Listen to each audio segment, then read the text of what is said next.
வந்தவாசியில் பழைய வீடு இடிக்கும் போது சுவர் இடிந்து விழுந்ததில் 2 பேர் காயமடைந்து அரசு மருத்துவமனையில் சிகிச்சைக்காக அனுமதிக்கப்பட்டுள்ளனர்.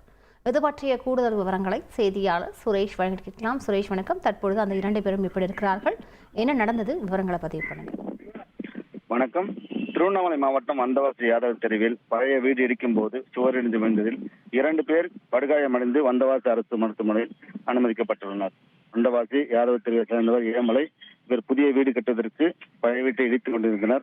அப்போது திடீரென சுவர் விழுந்து வீட்டின் உரிமையாளர் ஏமலை மற்றும் கூலி வேலை செய்த அருண் ஆகியோர் இடுபாட்டிற்கு சிக்கி மாட்டிக்கொண்டனர்.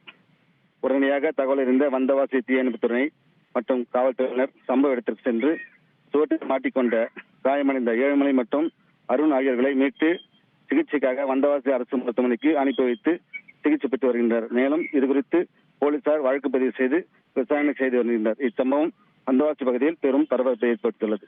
நல்வாய்ப்பாக யாருக்கும் உயிரிழப்பு ஏற்படவில்லை. விவரங்களுக்கு நன்றி சுரேஷ்.